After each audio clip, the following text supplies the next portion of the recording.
जो अगला पार्ट है फिजिक्स का लेसन जो क्लास 10th का हमने किया था लाइट रिफ्रैक्शन और रिफ्लेक्शन से रिलेटेड, तो उसमें हमने रिफ्लेक्शन वाला पोर्शन हम कर चुके हैं। अब हमें रिफ्रैक्शन वाला पोर्शन करना है। तो हमारा जो आज का टॉपिक है वो है रिफ्रैक्शन। ठीक है। अब सबसे पहले रिफ्रैक्शन होता क्या है? देखो, जैसे रिफ्लेक्शन होता है तो रिफ्लेक्शन में क्या है कि कोई भी सरफेस है आपके सामने, लाइट आती है, उस पर टकराती है और वहां से फिर सेम ही एंगल से वो रिफ्लेक्ट हो जाती है, वहां से वापस मुड़ जाती है। ठीक है, उसमें एंटर नहीं करती, उसे हम रिफ्लेक्शन कहते हैं। ऐसा ज्यादातर जो सरफेसेस ऐसे होते हैं जिनमें शाइन होती है, शाइनी सरफेसेस में ऐसा होता है कि जो लाइट है वो आती है, उस पर इंसिडेंट होती है। इस तरीके से सरफेस है, मान लीजिए आपका ये सरफेस है, लाइट ये आपका नॉर्मल है, लाइट ऐसे आती है और इसी तरह से रिफ्लेक्ट हो जाती है। ये इंसिडेंस हो गया, ये रिफ्लेक्शन हो गया। ठीक है, तो ये तो हो गया रिफ्लेक्शन की बात।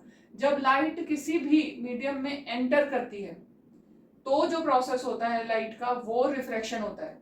अब रिफ्लेक्शन और रिफ्रैक्शन में यही डिफरेंस है कि रिफ्लेक्शन में लाइट आई और वहीं से वहीं वापस मुड़ गई, उस मीडियम में एंटर नहीं की। लेकिन अब जो रिफ्रैक्शन है, अगर जैसे कोई ट्रांसपेरेंट मीडियम है, उनमें जब लाइट एंटर करती है तो वो क्या, उसका जो चेंजेस हैं वो क्या होते हैं, ये रिफ्रैक्शन में आता है। तो हम यहाँ पर एक एग्जाम्पल ले लेते हैं कि एक ग्लास स्लैब है। आपने नॉर्मली देखा होगा कि जब पानी में आपके जो कभी आपने बाथ टब में या किसी भी चीज में आपने कभी आपके पानी की बाल्टी में जब पानी भरा हुआ है उसमें अगर आपका कुछ सामान गिर जाता है तो वो आपको थोड़ा ऊंचा दिखाई देता है, उठा हुआ दिखाई देता है। वो जो कॉन्सेप्ट है वो रिफ्रैक्शन से रिलेटेड है, उसकी एक्सप्लेनेशन रिफ्रैक्शन से ही आपको मिलती है। और दूसरी बात है कि जैसे पानी के ग्लास में, ट्रांसपेरेंट ग्लास में जब आप पानी भर के रखते हो और उसमें आप अपनी पेंसिल को डालते हो तो वो आपको बेंड करी हुई दिखाई देती है कुछ इस तरीके से, कि जैसे ग्लास है आपका इस तरीके से, यहाँ पर आपका पानी जो है वो भरा हुआ है, आपकी जो पेंसिल है वो यहाँ तक तो आपको सीधी दिख रही है, लेकिन यहाँ से फिर वो आपको इस तरह से दिखाई देगी। ठीक है, तो वो क्यों होता है, ऐसा क्यों होता है? ऐसा इसलिए होता है क्योंकि ये जो रिफ्रैक्शन का जो कॉन्सेप्ट है ये इसी से रिलेट करता है। क्योंकि ऐसा इसलिए होता है क्योंकि जो लाइट है वो अलग अलग डेंसिटी के मीडियम में अलग अलग तरीके से अलग अलग स्पीड से ट्रैवल करती है।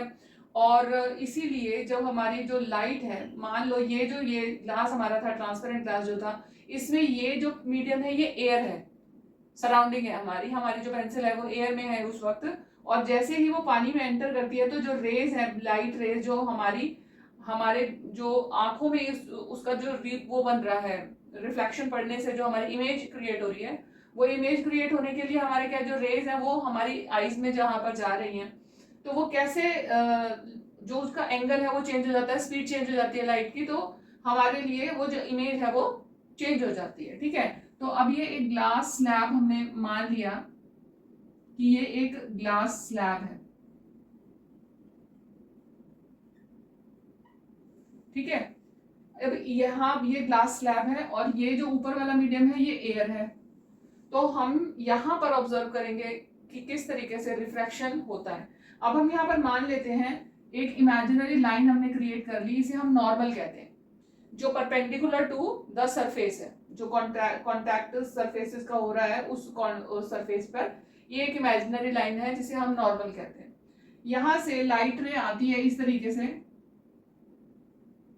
किसी सर्टेन एंगल से इस तरह से आती है।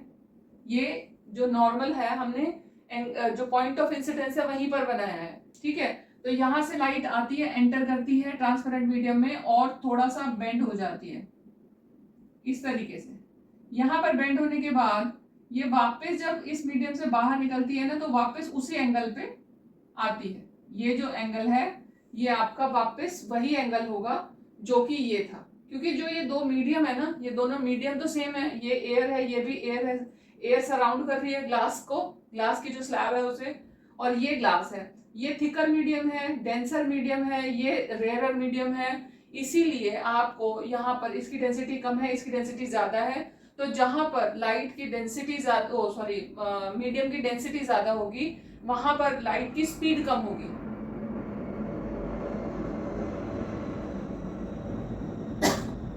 तो जब स्पीड आपकी कम होगी तो और स्पीड भी कम होगी और आपका जो एंगल टू नॉर्मल है, नॉर्मल की तरफ उनका जो झुकाव है वो थोड़ा ज्यादा होगा। यानी कि रेयरर मीडियम में आपका जो एंगल है वो बड़ा होगा और डेंसर मीडियम में वही एंगल बेंड होकर छोटा हो जाएगा। यहां से ये एंटर किया और ये नॉर्मल की तरफ थोड़ा सा झुक गई, ठीक है। तो ये हो गया आपका एंगल ऑफ इंसिडेंस, तो ये हो गया आपका एंगल ऑफ रिफ्रैक्शन। अब ये तो एंगल ऑफ इंसिडेंस और रिफ्रैक्शन हुए इस पोर्शन के लिए। यहाँ पर ये हमारा फर्स्ट मीडियम था, ये सेकंड मीडियम था, तो angle of incidence first medium से होगा। फर्स्ट मीडियम में जो जिस एंगल से लाइट एंटर कर रही है वो हो गया angle of incidence. Second medium में जाकर वो लाइट कितना बेंड कर रही है वो हो गया उसका एंगल ऑफ रिफ्रैक्शन, ठीक है। लेकिन यहाँ पर अब इस केस में जो आपका एंगल ऑफ रिफ्रैक्शन है वो एंगल ऑफ इंसिडेंस और एंगल ऑफ रिफ्रैक्शन जो है ना वो चेंज हो जाएगा। क्यों? क्योंकि ये अब हमारे लिए फर्स्ट मीडियम है, जो रे ऑफ लाइट है वो यहाँ से ट्रेवल करके यहाँ तक आई है और फिर यहाँ से बाहर निकल रही है, तो ये हमारा फर्स्ट मीडियम है, तो इसके लिए एंगल ऑफ इंसिडेंस ये है। और यहाँ से जब ये बाहर निकल जाएगी तो एंगल ऑफ रिफ्रैक्शन ये बन जाएगा इसका, ठीक है। तो ये पोर्शन अलग हुआ, ये अलग हुआ। इसमें फर्स्ट मीडियम एयर था, सेकंड मीडियम ग्लास था, लेकिन यहाँ पर एक ग्लास में है ऑलरेडी, तो हमारा फर्स्ट मीडियम ग्लास हो गया और सेकंड मीडियम हमारा एयर हो गया। लेकिन ये बात क्लियर है कि हर मीडियम के लिए एक फिक्स उनका एंगल होता है रे का। जब एयर में जिस एंगल से वो एंटर करी थी वो एयर में वापस उसी एंगल पर बाहर निकलेगी, ठीक है। तो ये तो आपका फिक्स हो गया। अब इसके लिए हम कुछ लॉज होते हैं जो हम यूज करते हैं। तो फर्स्ट लॉ ऑफ रिफ्रैक्शन क्या है? फर्स्ट लॉ ऑफ रिफ्रैक्शन और फर्स्ट लॉ ऑफ रिफ्लेक्शन एक ही लॉ है कि आपका जो ray of incident, ray of refraction और जो नॉर्मल है और जो ग्लास स्लैब का सरफेस है, ये सब कुछ आपका एक ही डायमेंशन में होता है, एक ही प्लेन में होता है, ठीक है। तो हमारी जो फर्स्ट लॉ ऑफ रिफ्रैक्शन है वो क्या कह रहा है? इंसिडेंट रे,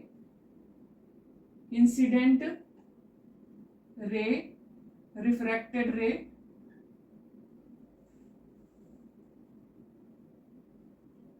और आपका जो सरफेस नॉर्मल टू द इंटरसरफेस। इंटरसरफेस का मतलब वो सरफेस जहां पर दोनों के दोनों मीडियम्स आपस में मिल रहे हैं, ठीक है, वो हो गया नॉर्मल टू इंटरसरफेस। एंड आपका जो सरफेस ऑफ ये ग्लास, ये सब कुछ एक ही उसमें ट्रांसपेरेंट मीडियम का इंटरफेस, ये सब कुछ जो है वो interface of transparent medium, interface of transparent medium, ये एग्जिस्ट इन सेम प्लेन, ठीक है। यानी कि इंसिडेंट रे, ये वाली रे, रिफ्रैक्टेड रे और इसके ऊपर बनने वाला नॉर्मल, ये जो लाइन है हमारी, यानी ये जो सब कुछ है ये सब कुछ हमारा एक ही प्लेन में होगा। इंसिडेंट रे, नॉर्मल रे, incident ray, refracted ray, normal to this interface और इंटरफेस ऑफ ग्लास स्लैब कहो या हमारा जो मीडियम है वो कहो ऑफ द ट्रांसपेरेंट मीडियम, ये सब कुछ एग्जिस्ट करता है किसमें? सिंगल प्लेन में, सेम प्लेन में एग्जिस्ट करता है। यही चीज हमने रिफ्लेक्शन में भी पढ़ी थी, ठीक है। अब इसका सेकंड लॉ क्या कहता है? सेकंड लॉ कहता है कि जो एंगल्स यहाँ पर बन रहे हैं, जैसे आई और आर का रेशियो है, यहाँ पर भी आई और आर का रेशियो है, ये हमेशा सेम रहता है गिवन आपको जो कंडीशंस है वो सेम हो। ये sine of angle of incidence and angle of angle of incidence, हाँ, sine of angle of incidence and angle of refraction,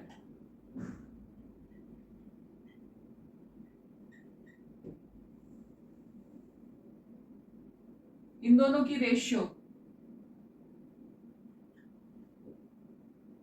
is always constant given conditions are constant। conditions का मतलब given हमें जो colour of the रे हमने use करा था वो, या मतलब जो भी है और जो टेम्परेचर है वो, मीडियम है वो, सब कुछ जो है हमारे वो सेम होने चाहिए। तो हमारा जो एंगल ऑफ इंसिडेंस और एंगल ऑफ रिफ्रैक्शन का जो रेशियो आता है for given condition always constant given conditions are same for same pair of medium.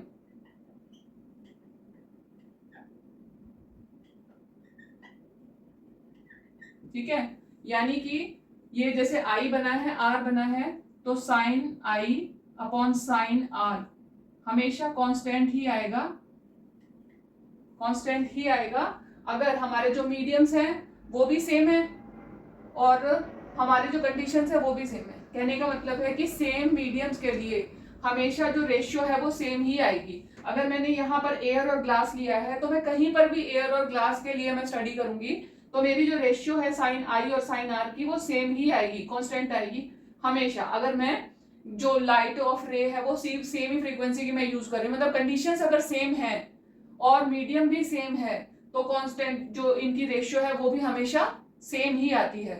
Sign of angle of incidence और एंगल ऑफ रिफ्रैक्शन की जो रेशियो है वो हमेशा सेम ही आएगी, कांस्टेंट आएगी given the conditions are same, that is the given mediums are same, ray of light we are using, the color of light we are using the same, temperature is same।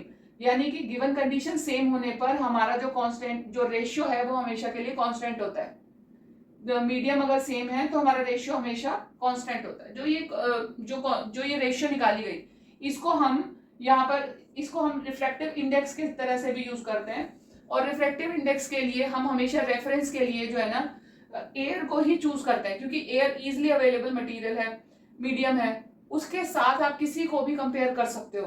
जब आपको ये आप एक standard form में लोगे इसको sign वो sorry आपका जो इंडेक्स है वो एयर के रिस्पेक्ट में ही आप निकालोगे। जब हमारा रिफ्रैक्टिव इंडेक्स कैसे निकालते हैं?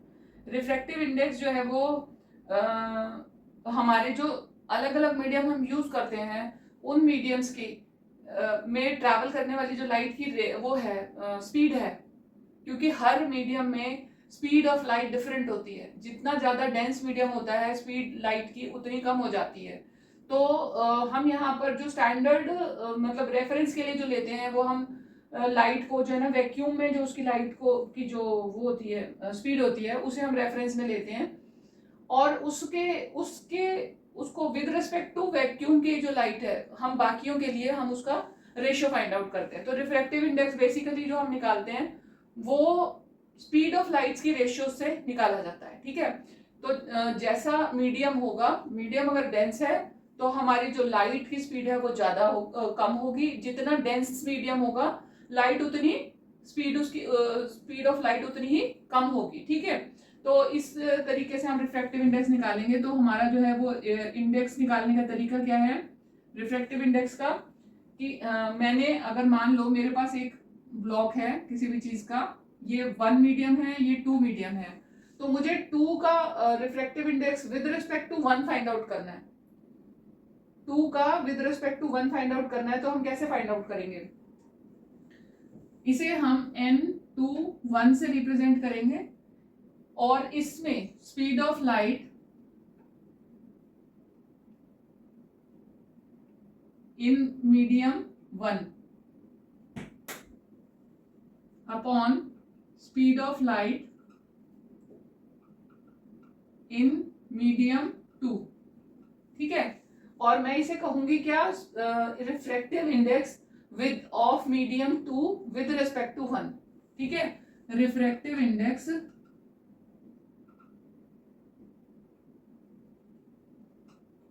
Of medium 2 with respect to 1, यानी कि जिसके रिस्पेक्ट में निकाल रहे हो वो ऊपर है, जिसके रिस्पेक्ट में निकाल रहे हो उसकी स्पीड ऊपर है और जिसके लिए निकाल रहे हो वो नीचे है।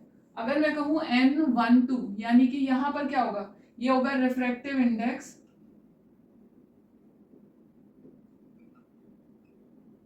Of medium 1 with respect to 2, with respect to 2। Medium 1 का निकालेंगे विद रिस्पेक्ट टू 2 निकालेंगे तो ऊपर 2 और नीचे 1 आ जाएगा। जिसके रिस्पेक्ट में निकाल रहे हैं वो ऊपर होगा, जिसके लिए निकाल रहे हैं वो नीचे होगा। ठीक है, अब यहाँ पर हमने 2 का निकाला विद रिस्पेक्ट टू 1 निकाला तो 1 ऊपर 2 नीचे था। फिर हमने 1 का निकाला, विद रिस्पेक्ट टू 2 निकाला तो 2 ऊपर 1 नीचे, जिसके रिस्पेक्ट में निकाला वो ऊपर होगा। तो ये स्पीड ऑफ लाइट यहाँ पर हम यूज करेंगे। अभी जो जनरल मैंने बताया कि वैक्यूम का जो वो है स्पीड ऑफ लाइट, वो रेफरेंस के लिए यूज करा जाता है और उससे हम जनरलाइज कर देते हैं। फिर हम विद रिस्पेक्ट टू मीडियम ये वो नहीं लिखते, हम ज्यादातर सभी का जो रिफ्रैक्टिव इंडेक्स है जो हम कैलकुलेशन में फर्दर आगे स्टडीज में यूज होता है, वो जो है विद रिस्पेक्ट टू वैक्यूम ही यूज होता है सभी में, ठीक है। तो हम उसे जनरल रिफ्रैक्टिव इंडेक्स के नाम से ही पुकारते हैं, उसमें हम कोई विद रिस्पेक्ट टू किसी मीडियम के लिए कोई रेफरेंस नहीं देते, ठीक है। तो इसे जो है ना आप हम यहाँ पर कुछ भी लिखो, यहाँ पर एन एम लिखा जाएगा। एन एम का मतलब है refractive index with of for the medium with respect to vacuum. तो ये क्या है, रिफ्रैक्टिव इंडेक्स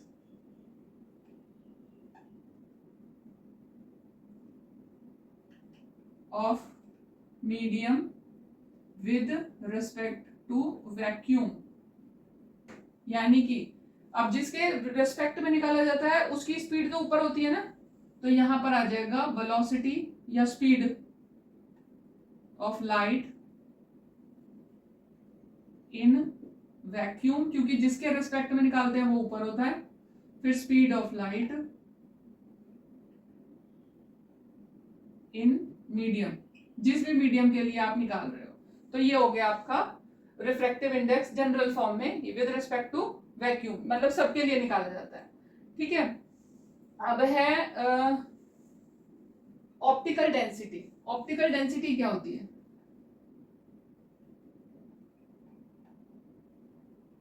ऑप्टिकल डेंसिटी, अब हम करेंगे हम ऑप्टिकल डेंसिटी, ठीक है। ऑप्टिकल डेंसिटी में ऑप्टिकल डेंसिटी क्या होती है? ऑप्टिकल डेंसिटी का मतलब है ability of a medium to refract any light through it. कोई भी, यानी कि मीडियम की जो डेंसिटी है उस पर डिपेंड करता है कि उसमें से लाइट जो है वो कैसे रिफ्रैक्ट होगी। भाई डेंस मीडियम है, बहुत ज्यादा डेंस मीडियम है, तो जो स्पीड ऑफ लाइट कम हो जाएगी और उसका जो एंगल है वो नॉर्मल की तरफ ज्यादा मुड़ जाएगा, जो उसका डायरेक्शन है वो नॉर्मल की तरफ ज्यादा मुड़ जाएगा। तो इस चीज को जो एक्सप्रेस करने का तरीका है वो है ऑप्टिकल डेंसिटी। ये कुछ भी नहीं है, बस एक आपके लिए टर्म है समझने के लिए कि ability of a medium to refract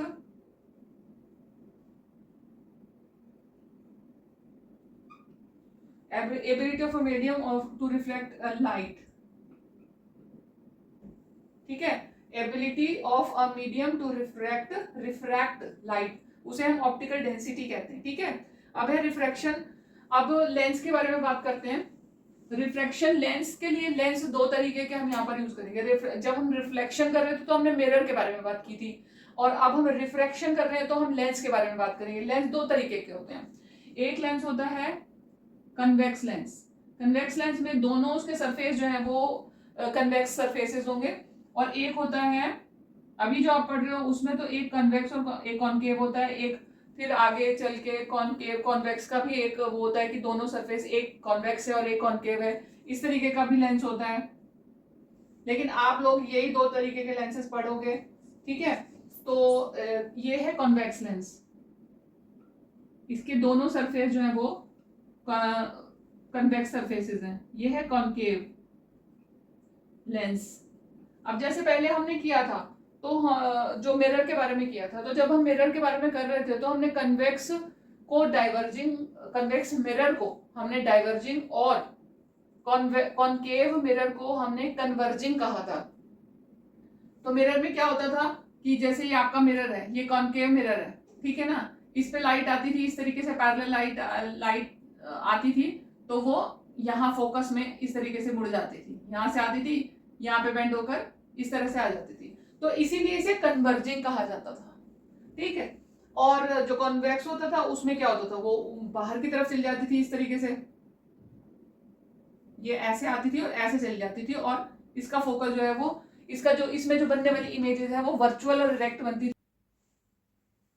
तो जो हम बात कर रहे थे किस किस की, कन्वेक्स लेंस की और कॉनकेव लेंस की बात कर रहे थे, ठीक है। तो हम पहले उसके बारे में बात कर लेते हैं। जैसे कॉन्वेक्स लेंस है, हमने मिरर में देखा था एक फोकस होता है, एक सेंटर ऑफ कर्वेचर होता है, ठीक है। तो radius of curvature, centre of curvature और फोकस, ये सब इसमें भी है।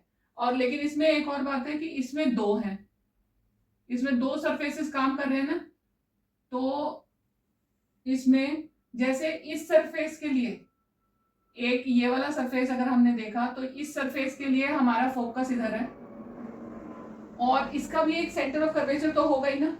सेंटर ऑफ कर्वेचर जो है वो क्या होता है, जैसे हमने मिरर में किया था कि सेंटर ऑफ कर्वेचर क्या होता है कि जिस सर्कल का ये पार्ट है उसका जो सेंटर है वो सेंटर ऑफ कर्वेचर है, ठीक है। मान लेते हैं हम ये यहां पर है, उसका जो हाफ है वो फोकस है। तो सेंटर ऑफ कर्वेचर को यहां पर हम सेंटर ऑफ कर्वेचर की तरह से यूज नहीं करेंगे, हम इसे 2f की तरह यूज करेंगे, मतलब फोकस हो गया और फिर फोकस का ट्वाइस। तो फोकस जो है वो हमेशा रेडियस ऑफ कर्वेचर का हाफ होता है, ये आपने मिरर में पढ़ा था, और वही चीज यहाँ पर भी अप्लाई हो रही है। तो ये f हुआ और ये 2f हो गया। अब ये जैसे ये सरफेस है, इस सरफेस पर आपका एक सर्कल आपको नजर आ रहा है, सिमिलरली ये भी सरफेस है, इस सरफेस का भी एक सर्कल इस तरीके से बनता होगा, उस सरफेस का भी एक सेंटर होगा जिसे हम यहाँ पर 2f कहेंगे, और उसका जो मीडियम है वो हमारा f हो जाता है, उसका जो मिडिल पॉइंट है यानी कि हाफ लेंथ जो है उसकी, वो हमारा फोकस हो जाता है। तो इसमें जो लेंस होते हैं, लेंस में आपको दो फोकस, दो सेंटर ऑफ कर्वेचर मिलेंगे, ठीक है। अगर आपकी रे इधर से आ रही है तो ये तो आपका इंसिडेंट पोर्शन हुआ, तो फोकस आपका इधर बन जाएगा, और रे ऑफ लाइट इधर से आ रही है तो फोकस इधर जो है वो आपका यूज होगा। तो ये हो गया f1 और 2f1, ये हो गया f2 और 2f2। सिमिलरली हमारे पास में ये भी है, अब इसका भी तो सेंटर ऑफ कर्वेचर होगा ही ना कोई। तो ये भी हमारा 2f1 और फिर इसका मिड पॉइंट f1, ये हमारा जो है ना ये पोल की जगह हमारे यहाँ पर जो इस लेंस का मिड पार्ट सेंटर पॉइंट है वो आ जाएगा, ठीक है। और इधर भी इसी तरीके से एक सर्कल है, उस सर्कल का हमारे पास में एक रेडियस है और उसका मिड जो है वो हमारा फोकस है। तो समझ गए, एक ये और एक ये हमारे पास में आ गया। और मैंने अभी थोड़ी देर पहले ये बात बताई है कि जो कॉन्वेक्स लेंस है उन्हें हम कन्वर्जिंग लेंस कहते हैं, जो कॉनकेव लेंस है उन्हें हम डाइवर्जिंग लेंस कहते हैं। मिरर के केस में उल्टा था, मिरर में हम कन्वेक्स लेंस को, कन्वेक्स लेंस जो है, देखो यहाँ पर मैं लिख देती हूँ, कन्वेक्स लेंस जो है वो क्या होते हैं, कन्वर्जिंग। लेकिन कन्वेक्स मिरर जो थे वो क्या थे, डाइवर्जिंग। सिमिलरली कॉनकेव के लिए भी यही बात है कि कॉनकेव लेंस जो है वो क्या होते हैं, डाइवर्जिंग, और कॉनकेव मिरर क्या थे, कन्वर्जिंग। जब आप टेबल देखोगे, जो आपके जो रे डायग्राम्स बनाने के लिए, जो इमेज फॉर्मेशन के लिए जो आप टेबल का इस्तेमाल करते हो, वो जो टेबल है आप ऑब्जर्व करोगे उसमें कि जो टेबल में जिस तरीके की सिचुएशंस, जिस तरीके की इमेज की जो पोजीशंस है वो सारी आपकी कॉनकेव मिरर की और कॉन्वेक्स लेंस की एक जैसी हैं, और कॉनकेव मिरर और कॉन्वेक्स मिरर और कॉनकेव लेंस यानी कि इन दोनों की और इन दोनों की एक जैसी है। एक दूसरे का जो मतलब इनका जो रोल है वो स्विच कर लेते हैं। ये कॉनकेव मिरर के लिए जो टेबल हमने यूज करी थी बिल्कुल वैसी ही टेबल हम कन्वेक्स लेंस के लिए यूज करेंगे, और जो कन्वेक्स मिरर के लिए हमने यूज करी थी वो कॉनकेव लेंस के लिए यूज करेंगे, ठीक है। तो अब पहले जो हमारे जो रूल्स हैं वो हम जैसे कर रहे थे पहले वही कर लेते हैं। इमेज फॉर्मेशन के लिए जो हम रेज का रे डायग्राम की हेल्प से हम रेज का जो रूल्स हमने किए थे हम वही यहाँ पर पहले भी कर रहे थे, वैसे ही फिर से कर लेते हैं। इमेज फॉर्मेशन में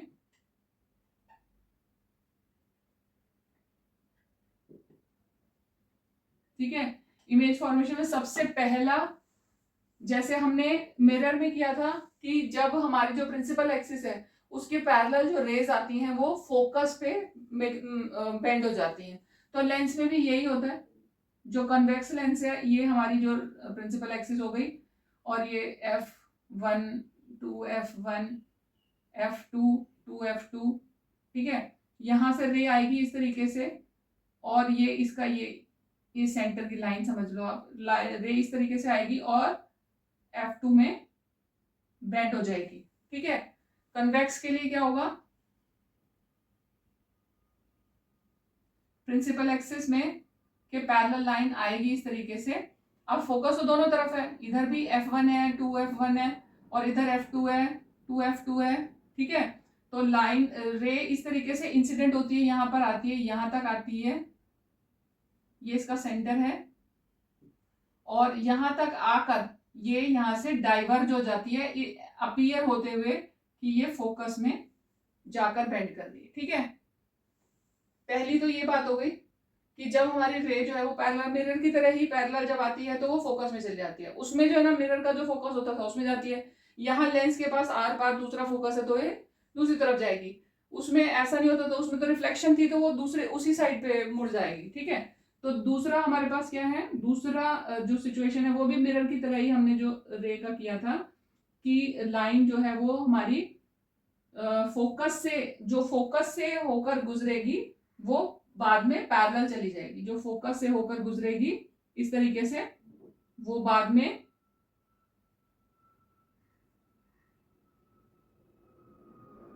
ये फोकस से होकर गुजरी यहां तक आएगी, और फिर यहां से ये पैरेलल चली जाएगी, ठीक है। ये पैरेलल चली जाएगी इस तरीके से, ये F1 है, यहाँ F2 है। ये हो गया कॉन्वेक्स के लिए। अब कॉन्केव के लिए, कॉन्केव के लिए भी वही बात है कि जो लाइन जो मतलब फोकस में से गुजरेगी वो अपीयर होगी कि वो फोकस में से गुजर रही है।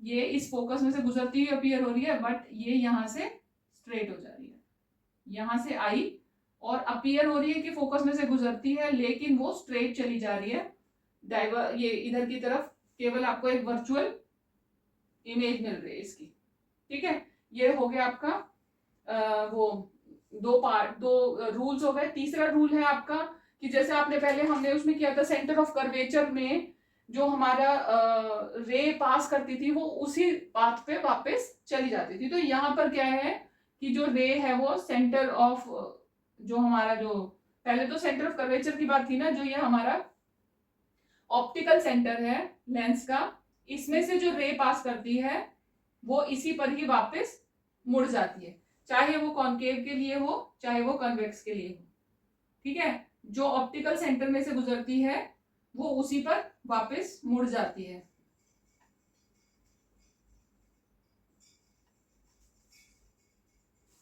अब है रे डायग्राम्स की प्रैक्टिस करेंगे हम। रे डायग्राम्स के लिए जो जैसे टेबल हमने पहले मिरर में की थी उसी तरह से हम यहाँ पर भी डिस्कस करेंगे। यहाँ पे 6 पोजीशन आपको दी हुई हैं। जो टेबल है, जो बुक में टेबल गिवन है, तो मैंने अभी बताया था कि कॉन्वेक्स लेंस की और कॉनकेव मिरर की टेबल एक जैसी है, ठीक है।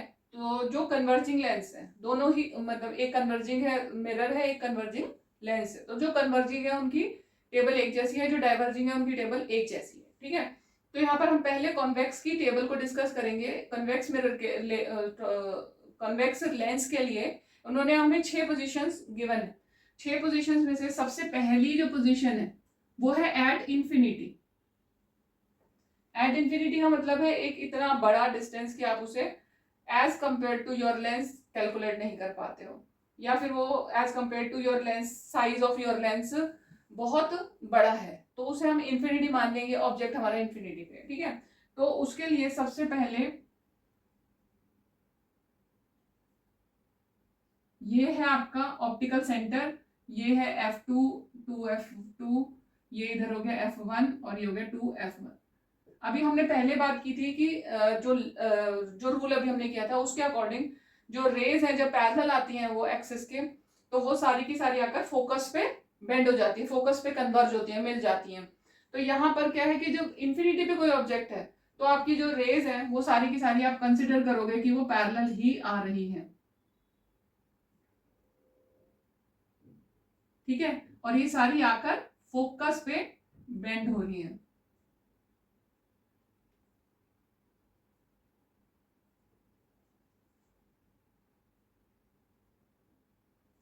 तो ये आपकी फोकस पे एक इमेज बन रही है, जो पैरेलल रेज सारी आकर फोकस पे इकट्ठी हुई, तो point size highly diminished image आपकी यहाँ पर बन रही है। ठीक है, तो ये हो गया आपका एट F2 जो है, F2 पर जब आपका ऑब्जेक्ट है तो आपकी इमेज कहाँ बन रही है, फोकस पे बन रही है, पॉइंट साइज बन रही है, हाईली डिमिनिश्ड बन रही है। दूसरी पोजीशन है वो आपकी है बियॉन्ड 2F1। ठीक है, तो बियॉन्ड 2F1 का मतलब ये आपका एक लेंस बन गया, ये एक्सिस हो गई, ये सेंटर हो गया, ये आपका F1, ये 2F1, ये F2 और ये 2F2 हो गया। ठीक है, अब आपका जो ऑब्जेक्ट है वो यहाँ पर सिचुएटेड है, यानी कि आपका 2F1 के बियॉन्ड है, 2F के बियॉन्ड आपका ऑब्जेक्ट यहाँ पर सिचुएटेड है।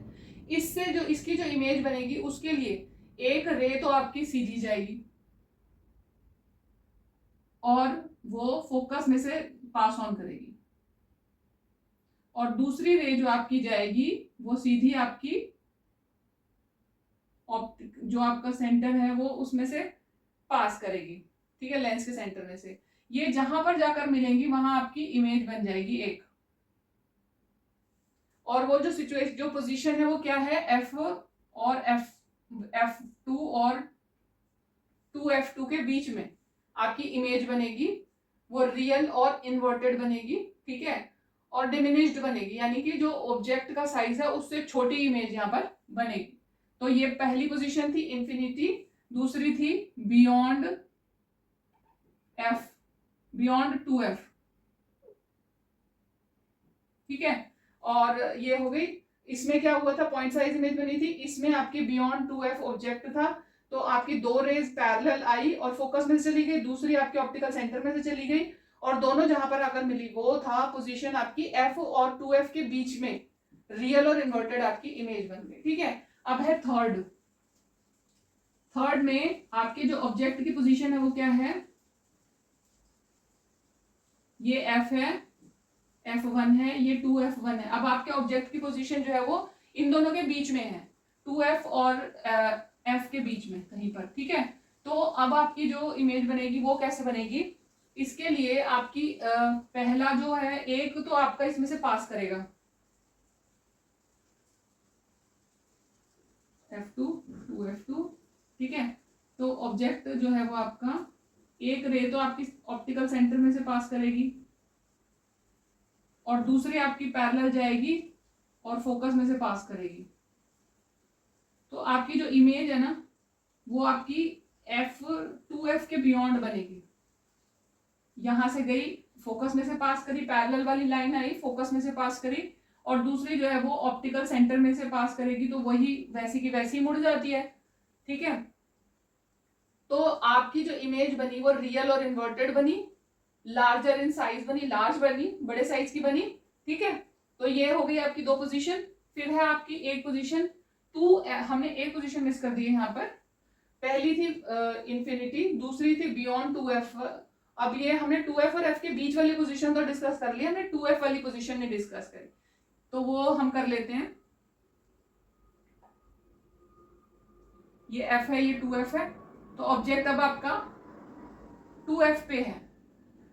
जब ऑब्जेक्ट आपका 2F पे होगा तब क्या हाँ बनेगी इमेज, इसका भी यही है कि ये पैरेलल आएगी लाइन, आपकी एक पैरेलल लाइन आई, फोकस में से, फोकस इसका चेंज कर लो, फोकस में से पास करके चली गई, और दूसरी जो है वो सेंटर ऑफ कर्वेचर में से पास करके चली गई। तो ये फोकस हो गया, ये आपका बन गया, जो फोकस पे बनी थी, जो 2F पे ऑब्जेक्ट था उसकी इमेज भी 2F पे ही बनेगी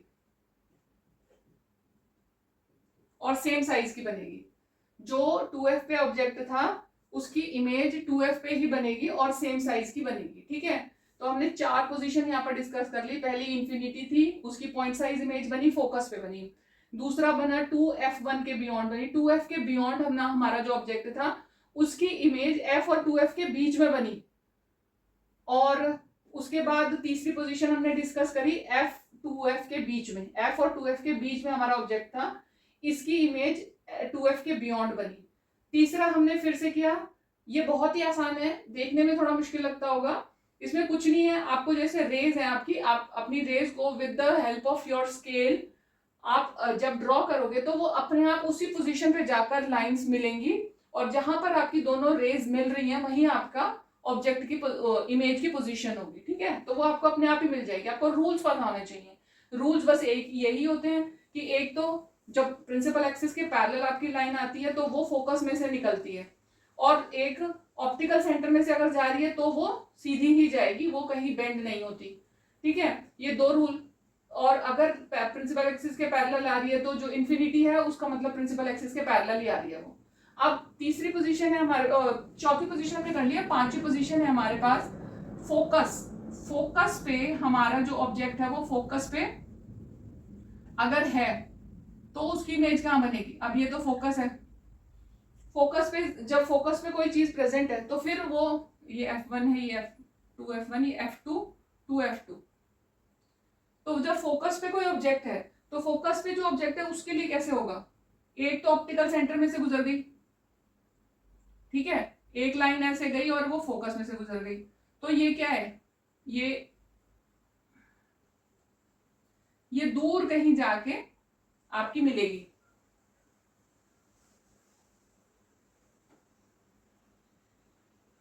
ये आपकी कहीं पर भी नहीं मिल रही है, ठीक है, ये कहीं पर भी नहीं मिलेगी। इसका मतलब ये इंफिनिटी पे जाके आपका ऑब्जेक्ट का जो इमेज है वो क्रिएट होगा। जब फोकस पे, उल्टी बात हो गई ना, जब इंफिनिटी पे ऑब्जेक्ट था तो फोकस पे इमेज बनी, जब फोकस पे ऑब्जेक्ट था तो इंफिनिटी पे इमेज बनी, उल्टा हो गया यहाँ पर। अब छठी पोजीशन है आपकी फोकस और सेंटर के बीच में।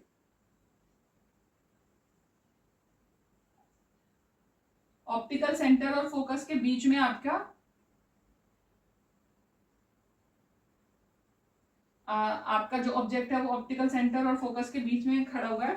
यहां से आपकी इमेज कैसे बनेगी, F2, 2F2, ठीक है। यहां से भी वही कि एक पैरेलल लाइन आएगी और जो फोकस में से पास करेगी, और जो दूसरी है वो सेंटर ऑफ कर्वेचर में से पास करेगी, और ये दोनों ना आपस में कहीं दूर जाकर मिलेंगी, बहुत दूर, 2F के बियॉन्ड मिलेंगी, और ये यहाँ पर जो है आपकी एक इमेज बनेगी जो कि वर्चुअल और इरेक्ट होगी। ये इमेज जो है वो आपकी वर्चुअल और इरेक्ट होगी। बाकी की सारी इमेजेस जो है वो आपकी रियल और इन्वर्टेड होंगी। सारी की सारी रियल और इन्वर्टेड है। बाकी एक ही है जो फोकस और ऑप्टिकल सेंटर के बीच में ऑब्जेक्ट जब आपका आता है तो जो इमेज बन रही है वो आपकी वर्चुअल और इरेक्ट बन रही है। तो ये हमारा हो गया कन्वेक्स लेंस का। कन्वेक्स लेंस का जो है ना वो कन्वर्जिंग लेंस है, तो कन्वर्जिंग मिरर की तरह ही था सब कुछ।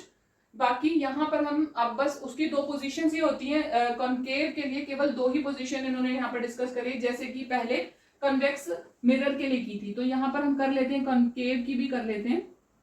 इसके पास केवल दो पोजीशंस डिस्कस्ड हैं,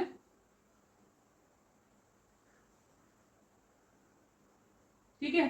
तो ये हो गई आपकी प्रिंसिपल एक्सिस 2F1, F2, और ये हो गया 2F2, ठीक है। इसमें पहली पोजीशन जो डिस्कस्ड है वो क्या है, पहली पोजीशन जो डिस्कस्ड है वो है इंफिनिटी पे आपका ऑब्जेक्ट है। तो इंफिनिटी पे ऑब्जेक्ट का तो मतलब वही होता है कि आपकी जो सारी रेज हैं आप पैरेलल ही कंसिडर करते हो। और हमने पहले देखा था कि जो रेज पैरेलल जा रही थी, पैरेलल आ रही थी, वो उनका क्या हो रहा था कि वो आ रही थी इस तरीके से, और वो यहाँ पर आके जो ये आपका ये पॉइंट होता है यहाँ से वो डाइवर्ज हो जा रही है इस तरह, और वो फोकस पे अपीयर होती हैं मिलती हुई, ठीक है। यानी कि जो आपकी इमेज है वो फोकस पे बनती है। डाइवर्जिंग मिरर, डाइवर्जिंग का मतलब यही है ना कि उसमें से सारी जो लाइट्स हैं वो डाइवर्ज हो जाती हैं, तो वो फोकस पे जाती हुई मिलती हुई आपको ऐसी वो होती है, वर्चुअल इमेजेस यहाँ पर क्रिएट होती हैं। ये अपीयर टू कन्वर्ज होती है, appear to converge on the focus. यहाँ हो रही है ये डाइवर्ज, लेकिन लग रहा है कि ये कन्वर्ज हो रही है यहाँ पर फोकस पे।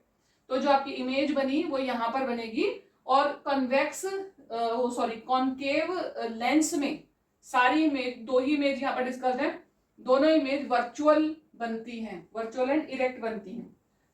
दूसरा है पोजीशन यहाँ पर, दूसरी पोजीशन है आपकी यहाँ पर एफ और बियॉन्ड एफ कर रखी है इन्होंने, ये एक इन्होंने यहाँ पर ऑब्जेक्ट लिया है। तो पहली तो जो पैरेलल आएगी जो पैरेलल आएगी वो तो ये सेंटर ऑफ कर्वेचर हो गया आपका। जो पहली आएगी वो तो डाइवर्ज होनी ही होनी है और वो फोकस में से जाती हुई अपीयर होनी है। इस तरीके से आई और इधर की तरफ चली गई और लग रहा है कि ये फोकस में से जा रही है। दूसरी आपकी जो वो है वो लगता है कि आपकी सेंटर ऑफ कर्वेचर में से जाएगी। अब यहां पर ये जो बना आपका, ये इमेज बनेगी, ये जो छोटी सी बनी ना, ये इमेज है इस ऑब्जेक्ट की वर्चुअल और इरेक्ट बनेगी। देखो सेंटर ऑफ कर्वेचर में से तो सीधी निकल जाती है, कोई डाइवर्जन नहीं होता। जो स्ट्रेट लाइन आई थी, जो स्ट्रेट रे आई थी, पैरेलल टू एक्सिस आई थी, वो आपकी डाइवर्ज हो गया और appear to converge at the focus है। तो वो दोनों मिलकर यहाँ पर आपस में एक दूसरे को काट रहे हैं। तो यहाँ पर हमारी इमेज बन रही है एक छोटी सी। तो हमारी जो इमेज है वो डिमिनिश्ड बनेगी। यहाँ पर पॉइंट साइज इमेज बनी, हाईली डिमिनिश्ड बनी, यहाँ पर डिमिनिश्ड बनी, स्मॉल साइज इमेज बनी, दोनों वर्चुअल और इरेक्ट बनी। साइन कन्वेंशन तो आपने पढ़ी हुई है, जो मिरर वाली साइन कन्वेंशन है वही साइन कन्वेंशन यहाँ पर भी यूज होती है। यहाँ पर बस ये है कि जैसे लेंस है, इसमें जो आपका ये जो सेंटर है, ठीक है, ऑप्टिकल सेंटर से ही आपकी जो डिस्टेंस है जितने भी आपने वही मेजर करने होते हैं, और ये आपका ओरिजिन माना जाएगा, ये नेगेटिव, ये पॉजिटिव साइड मानी जाएगी। और इसमें मतलब ये इधर वाला ये पॉजिटिव है और इधर वाला पॉजिटिव है, ये नेगेटिव है और ये भी नेगेटिव है, ठीक है, ये नेगेटिव, ये नेगेटिव, ये पॉजिटिव। अगर आपका ऑब्जेक्ट जो है वो ऑब्जेक्ट तो ऑब्वियसली आपका पॉजिटिव में ही आएगा, लेकिन इमेज अगर आपकी नीचे की तरफ बन रही है तो नेगेटिव में, ऊपर की तरफ बन रही है तो पॉजिटिव में, ठीक है। यहाँ पर जो है ना बस इतना ही फर्क है। आपका जो मेजरमेंट है मतलब आपको बता दिया कि सेंटर ऑफ उससे लेते हैं, ऑप्टिकल सेंटर से ही मेजर करा जाता है सब कुछ। अब जो इसकी फोकल लेंथ है, कन्वेक्स लेंस की जो फोकल लेंथ है वो हम पॉजिटिव में लेते हैं और कन्वेक्स की, कॉनकेव की जो है वो नेगेटिव में। कन्वेक्स लेंस की जो फोकस है, फोकल लेंथ है वो पॉजिटिव, और कॉनकेव लेंस की नेगेटिव में ली जाती है फोकल लेंथ। क्यों ली जाती है? क्योंकि इस लेंस की इधर की तरफ है, ठीक है, तो इसका जो जब इधर से आप लेकर आओगे तो आपका जो फोकस है वो इधर है ना, तो आपका जो फोकल लेंथ है वो पॉजिटिव लोगे आप, ठीक है। और जो कॉनकेव है उसमें क्या है कि आपकी रे भी इधर से ही आ रही है और आपकी रे मुड़ भी रही है इधर, अपीयर तो इधर ही हो रही है ना वो फोकस में जाती हुई। जैसे कि वो इसमें से तो रे आएगी, इस तरीके से आएगी तो इधर फोकस में मुड़ जाएगी, लेकिन अगर इसमें इस तरीके से है ना, तो इस तरह आती है तो इधर जाती है और आपको लगता है कि यहाँ पर ये यहाँ आ रही है, तो यहाँ पर इसका जो फोकस है वो नेगेटिव में आएगा। इस साइड, ये साइड तो नेगेटिव में, तो कॉनकेव लेंस की फोकल लेंथ जो है वो नेगेटिव है। कॉन्वेक्स की फोकल लेंथ इधर वाली होती है तो इसीलिए वो पॉजिटिव है, ठीक है। बस इतना ही फर्क है, उससे और कोई फर्क नहीं। हमारा जो मिरर फॉर्मूला था बिल्कुल वैसा ही लेंस फॉर्मूला होता है। मिरर फॉर्मूला क्या था? मिरर फॉर्मूला में 1/v plus 1/u is equal to 1/f। v क्या था? इमेज की डिस्टेंस, u था ऑब्जेक्ट, और ये था फोकल लेंथ, ठीक है। और अब लेंस के फॉर्मूला में एक ही फर्क है, 1/v minus 1/u is equal to 1/f। मतलब केवल साइन का फर्क है और कुछ नहीं है। v इमेज का डिस्टेंस, u ऑब्जेक्ट का डिस्टेंस, f फोकल लेंथ का डिस्टेंस। यहाँ पे प्लस था, यहाँ पे माइनस है, बस इतना ही डिफरेंस है। मैग्निफिकेशन जो मिरर की थी वही यहाँ पर भी है आपकी। मैग्निफिकेशन का फॉर्मूला वही था, h magnification m is equal to h dash upon h, ठीक है। ये क्या है आपका magnification, h dash upon h का मतलब क्या है? Height of image, height of object. Height of image और हाइट ऑफ ऑब्जेक्ट जो मिरर में किया बिल्कुल वही चीज है यहाँ पर भी, हाइट ऑफ इमेज और हाइट ऑफ ऑब्जेक्ट है यहाँ पे आपका। अब एक चीज और है, लेंस की एक पावर होती है। जैसे आप जो स्पेक्स वगैरह पहनते हैं या कुछ भी, उसमें लेंस की एक पावर होती है। तो पावर क्या होती है? पावर होती है बस, पावर जो है वो आपका, लेंस की पावर जो है वो क्या होती है, उसे रिप्रेजेंट करोगे आप P से, और वो फोकस की रेसिप्रोकल होती है 1/f। तो किसी भी चीज की पावर जब आपको फाइंड आउट करनी है तो फोकस 1/f से आप फाइंड आउट कर सकते हो। तो ये होती है पावर, और कुछ भी नहीं है। बस ये आपका सारा का सारा चैप्टर रिफ्रैक्शन